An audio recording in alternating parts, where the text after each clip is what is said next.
अस्सलाम वालेकुम। इलाकाई गुंडे इसराइल ने अमरीकी ईमा और शह पर ईरान पर हमला किया, जिसके जवाब में ईरान ने साबित कर दिया कि वहां की अवाम और क़यादत इसराइल को भरपूर और मुंह तोड़ जवाब देने का हौसला भी रखती है और सलाहियत भी रखती है। गुज़श्ता रात ईरान ने इसराइल पर मिसाइलों की बारिश कर दी, जिससे 4 इसराइली हलाक हो गए और 60 जख्मी हो गए। तल अवीव में एक फौजी अड्डे को निशाना बनाया गया, जबकि वजारत दिफा की इमारत को भी शदीद नुकसान पहुंचाया गया। इसराइली शहरी रात भर बंकरों में छुपे रहे, सायरन बजते रहे और वहां पर खौफ व हरास की फिजा छाई रही। इस हमले के बाद अचानक आलमी ज़मीर जाग उठा। बहुत सी कुव्वतें जो कल तक सोई हुई थीं, जो इसराइल की हमले का तमाशा देख रही थी, आज अचानक सुलह कराने के लिए सरगर्म हो गई हैं। रूस, चीन, यूरोप के बहुत सारे ममालिक और अमेरिका भी, और इसके अलावा बहुत सारे पड़ोसी ममालिक अचानक सफारती कोशिशें उन्होंने तेज कर दी हैं और कोशिश कर रहे हैं कि इस जंग को फैलने से रोका जा सके। मैं हूं खुर्रम कलीम और आप देख रहे हैं 24 डिजिटल।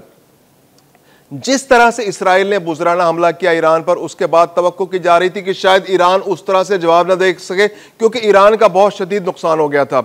लेकिन ईरान ने अपने बुलंद हौसले का मुजाहरा किया, पॉलिटिकल विल और इंटेंट दिखाई। वहां की क़यादत ने भरपूर जवाब देने का फैसला किया और जवाब देकर दिखाया। आयरन डूम, जिस पर बड़ा फख्र था इसराइल को कि आयरन डूम एक ऐसी चीज है कि उसके जरिए इसराइल का दिफा नाकाबिल तस्खीर हो चुका है, लेकिन आयरन डूम जो उनका फिजाई दिफाई निज़ाम है, उसको भी कल ईरान के मिसाइलों की बारिश ने गैर मौसर करके रख दिया और वहां पर अहम इमारतों को नुकसान पहुंचाया, निशाना बनाया, फौजी अड्डे को निशाना बनाया। इसके अलावा बहुत सी इमारतें तबाह कर दी और रात भर इसराइल के शहरों में सायरन बजते रहे, लोग चूहों की तरह बंकरों में छुपे रहे, खौफ और हरास की फिजा फैल गई, इसराइली अवाम में परेशानी की लहर दौड़ गई। ये सब कुछ हुआ नेतन्याहू के गैर जिम्मेदाराना रवैये की वजह से, जो वो अमरीकी ईमा पर कर रहा है। और आज तमाम आलमी कुव्वतें एक बार फिर निकल आई हैं कि जनाब ईरान और इसराइल के दरमियान सुलह की जाए, क्योंकि इससे तो खित्ते में बड़ा नुकसान पहुंच रहा है, बहुत अमन को नुकसान हो रहा है।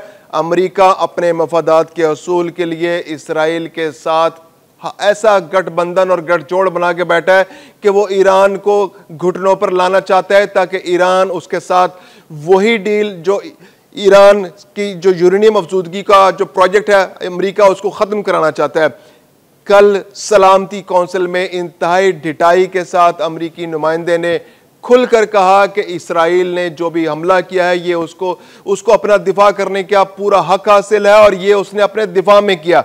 यानी कि इंतहाई भोंडे अंदाज में इस सारे हमले को जवाब फराहम किया गया कि इसराइल अपने दिफा में ये सब कुछ कर रहा है। हालांकि इसराइल से ना तो ईरान की सरहदें मिलती हैं और ईरान और वो इतने फासले पर हैं कि उसको एक दूसरे को नुकसान पहुंचाने में बहुत दुश्वारी। ईरान के लिए खास तौर पे इसराइल को नुकसान पहुंचाने का ईरान ने अब तक कोई कोशिश की भी नहीं थी, लेकिन इसके बावजूद यूरेनियम अफजूदगी का बहाना बनाकर अमेरिका ने पहले ईरान पर दबाव डाला और फिर अपने इलाकाई गुंडे इसराइल को उस पर छोड़ दिया कि वो जाकर उस पर हमला करे, और बहाना यह बनाया गया कि ये सब कुछ दिफा में किया गया। दूसरी जानिब ईरान ने पॉलिटिकल इंटेंट और शो की और बताया कि वो किसी भी हमले का जवाब देने का हौसला रखता है। अपनी सलाहियत के मुताबिक उसने भरपूर अंदाज में जवाबी कार्रवाई की, 2 तैयारे मार गिराए, खातून पायलट को गिरफ्तार कर लिया। इसके अलावा आयरन डूम की जो फिजा थी, जो बहुत बड़ा हवा बना हुआ था, आयरन डूम जो है वो इसराइल को नाकाबिल तस्खीर बना चुका है, उसकी हवा भी निकाल दी। ईरान में अवाम ने जिस तरह से जश्न मनाया, फलस्तीन में जश्न मनाया गया कि ईरान ने जवाबी कार्रवाई की है। इसके अलावा बैतुल मुक़द्दस और यरूशलेम के अंदर भी धमाकों की आवाज़ें सुनी गई ईरान की जानिब से। इसके अलावा यमन से भी रॉकेट फायर किए गए, जिन्होंने तल अवीव को और यरूशलेम के अंदर बैतुल मुक़द्दस जहाँ पर जो इसराइली इंस्टॉलेशन थी उनको निशाना बनाया। इसराइल बुरी तरह खौफजदा है। इसके अलावा अमेरिका ने बहुत तेज से कोशिश शुरू कर दी हैं। उनके सऊदी वाली अहद से मुलाकात हुई और उनसे दरख्वास्त की कि आप भी कोशिश करें। इसके अलावा कतर ने बहुत तेज से कोशिश शुरू कर दी हैं। पाकिस्तान तो पहले से ही जंग शुरू होने से पहले ही कोशिशें कर रहा था कि इस जंग को रोका जा सके। सऊदी अरब भी कोशिश कर रहा था कि इस जंग को रोका जा सके। कतर की जानिब से भी कोशिश थी कि इस जंग को किसी तरह रोका जा सके, लेकिन बाकी दुनिया जो है वो तमाशा देख रही थी। और जब इसराइल ने हमला किया तो उसके बाद, और जब ईरान ने जवाबी कार्रवाई खासतौर पर की, तो अब बहुत सारे ममालिक एक्टिव हो गए हैं। अब रूस ने सालसी की पेशिश कर दी है कि हम ईरान और इसराइल के दरमियान सालसी कराए थे। दूसरी जानिब जो ईरानी वज़ीर ख़ारजा हैं उन्होंने भी दुनिया भर के जो आलमी रहनुमा उनसे रब्ता करके उनको सूरत हाल से आगाह किया और बताया है कि इसराइल जो है वो बिला जवाज़ बिला इश्तियाल ईरान पर हमला कर रहा है। ईरान की एटमी इंस्टॉलेशंस को नुकसान पहुंचाने की कोशिश की गई है, काफ़ी हद तक नुकसान पहुंच भी चुका है। इसके अलावा फौजी और अस्करी क़यादत को निशाना बनाया गया है, साइंसदानों को शहीद कर दिया गया है और इस सारी सूरत हाल पर ईरान ने आलमी रहनुमाओं को अपडेट किया है। दूसरी जानिब चीन ने भी शदीद रद्दमल जाहिर किया और चीन ने कहा है कि ये आलमी अमन को खतरे में डालने की इसराइल की एक इंतहाई घिनौनी और घटिया कोशिश है। दूसरी जानिब यूरोप के बहुत से ममालिक ने भी इस वक्त अमन के लिए कोशिश शुरू कर दी है।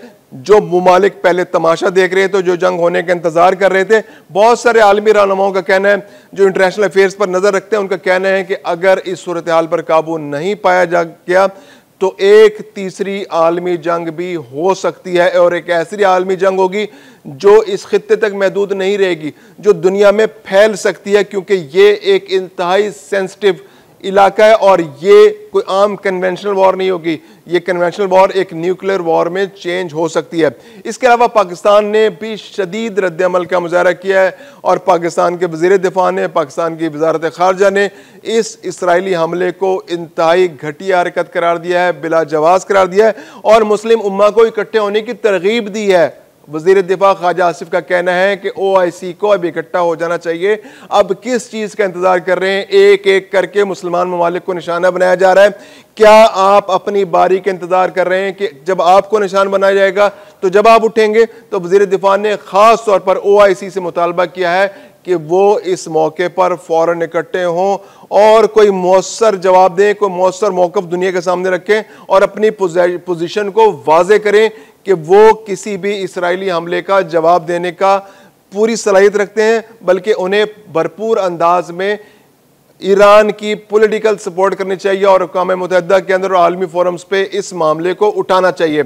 कल होने वाले हमलों के बाद अब दोबारा से रीग्रुप हो गए हैं। उन्होंने जो लोग शहीद हो गए थे उनकी जगह नए अपार्टमेंट्स हो गए हैं, नए आर्मी चीफ आ गए हैं, नए पासदारान इनकलाब के नए कमांडर आ गए और अली खामनाई की क़यादत में भरपूर सलाहियत के साथ ईरान कोशिश कर रहा है कि इसराइल का के जो हमले हैं उनका दिफा करे। दूसरी जानिब इसराइल ने अपने हमले जारी रखे हुए हैं। 12 सूबों को उसने टारगेट बनाया ईरान के और उन 12 सूबों पर हमले के अंदर अब तक दर्जनों अफराद शहीद हो चुके हैं। लेकिन इसके बावजूद ईरानी अवाम, उनके शहरियों के, उनके वहाँ के जो अरबाब इक़्तिदार हैं, उनके हौसले बुलंद हैं और वो इसराइल के इन हमलों का जवाब देने की पूरी सलाहियत कर रहे हैं और वो पूरी कोशिश कर रहे हैं कि इसका अपने मुल्क का दिफा करें, ना सिर्फ दिफा करें बल्कि उसके बाद जवाबी कार्रवाई भी करें। और गुज़िश्ता रात से जारी जो मिसाइल हमले हैं उसने इस बात की तस्दीक कर दी है कि ईरान किसी तरह नहीं झुकेगा और इसराइल के हर हमले का भरपूर जवाब देगा। मैं हूं खुर्रम कलीम और आप देख रहे हैं 24 डिजिटल।